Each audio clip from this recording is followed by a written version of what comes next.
Okay, today I want to talk about fees when you're buying your used or brand new car off a dealer. Yeah, there's a lot of fees that are tacked on when you sign up the invoice. They draw up that paperwork, you look over the line items, and you can come across some fees that they've added on there that just don't seem quite right. Today, a lot of dealers are adding fees that are unscrupulous, unfair, greasy, and just strictly unreasonable. So today I really want to sort out those 5 fees that are intended to make you poor, and hopefully when you sit down with these dealerships and you're signing that paperwork that you don't get caught up with one of these horrific new fees. Let's get into it now.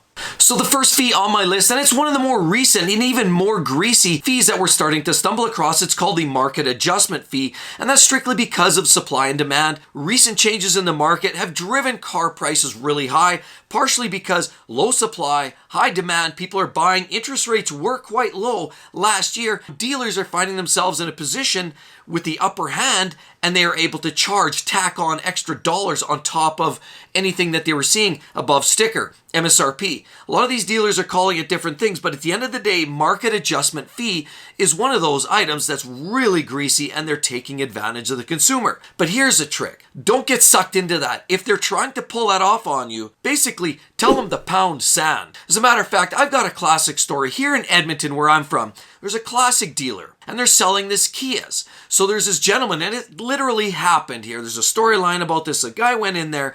He was so in love with this milk carton minivan looking SUV called the Kia Telluride. Yes, they're very popular in the recent months, but clearly not the best vehicle from my perspective, seeing as Kia has had some significant quality concerns in the last year or two. However, that's not the point. The point is this gentleman went in there, decided he wanted a brand new Kia Telluride, and they said, okay, put your deposit down, we'll write up the paperwork. When it comes in, we'll finish it up, and the vehicle's yours. Well, what this gentleman did, he did that. He had to wait months. Finally, the vehicle shows up. They call him into the shop. He goes down there. He reviews the paperwork. He looks at it.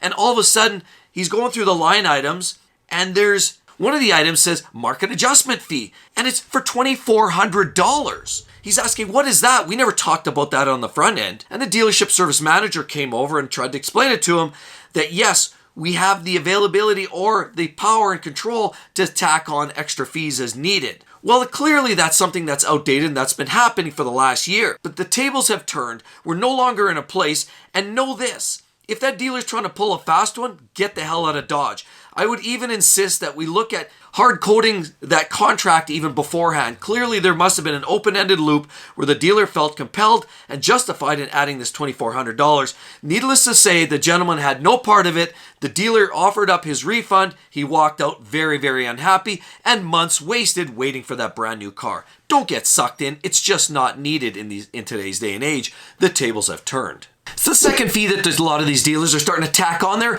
are destination fees. You walk in there and you buy yourself a 2019 Honda, and all of a sudden you think, okay, that's great. It's slightly used, low Ks, looks great. And that vehicle is actually on the lot. But then the dealer, you write up the paperwork, the dealer's got a bunch of line items again, and they put in their additional destination fee. What is that? Well, that's just a dealer trying to make up and grease you for even more dollars. There's no reason for you to have to pay a destination fee. The vehicle's already on their lot. It was either traded in, shipped in there already. The vehicle's in front of you. Why are you having to compensate for that? They know that the costs have been incurred already. They know that that might have cost them $2,000 to transport that vehicle from Montreal to Vancouver or from wherever. The bottom line is that's already been consumed, and that was incorporated in the purchase price and sale price of that vehicle. All they're trying to do is double down and take you for even more of your hard-earned dollars. If you see destination fee related to a used car or a new car that's on the lot, or in many cases, many new cars that you just order up, that's part of your whole PDI and destination charges that you come from the factory. You don't have to pay an additional. And if they're trying to grease you, staple or sack to the floor and push them over backwards. So the third fee that they're likely going to try to grease you on is the advertising fee. And while a lot of that seems legitimate, don't be sucked in by that. That's ridiculous. All of these fees on advertisement were done as part of the dealership, their own incentive. Their own marketing dollars were put to that. Whether it's through AdWords or they're trying to pay marketing dollars or they're trying to put ads in a newspaper or magazine, that's a parasitic cost to the dealership. They want to move that used product, they're going to have to ante up. There's no reason you should have to pay for that now on the back end. They're just trying to recoup that and be ultra greasy. Not only that, a lot of on the new vehicles as well are cookie cutter ads. Regardless, a lot of those prices and those costs are burned and buried into the original purchase price of the vehicle. You should never have to pay for that. This is literally one of those costs, almost like a dealership has to pay money to keep a boy on the lot, to move vehicles around, clean the cars. They have to pay for services like floor cleaning, janitorial services. They have to pay the dealership costs for keeping beverages stocked up in the waiting room while you're waiting for your vehicle to be serviced. They have to pay for lights to be kept on and the utilities. Those are all costs to the dealership that they have to incur. They should never have to pass that down to you as the consumer. And while a lot of that gets blended into the cost, you should never have to tack that on extra. You negotiate your price, your final price, and that's it. And a fourth fee that's very popular and they're really trying to take the consumer for a ride is a reconditioning fee. And we're talking about the fee for them to take the vehicle in, look it over, clean it up, possibly put new brake pads in it, and just giving it a real good thorough once over so it's tidy, looks great, looks presentable, and makes it more sellable. Maybe they want to charge you $14.95, tack it on as a reconditioning fee. You should never ever pay for that fee. That's part of the cost that they have to incur. And if you're one of those unfortunate buyers that has actually signed over a contract, accepted that, paid that $14.95 as a recondition fee, well then, unfortunately, I hate to say this, you're part of the problem because you're enabling these dealers and you're allowing this crap to happen. And the more we all get a little bit smarter, we can challenge these greasy dealers to not overpay for these extra fees is the day that they realize they can't pull a fast one. So the fifth one, unfortunately, is one that even I've been caught up on once or twice in my days. And it's one that necessarily isn't always the worst, but definitely you have to tread cautiously, and it's all about dealer add-ons.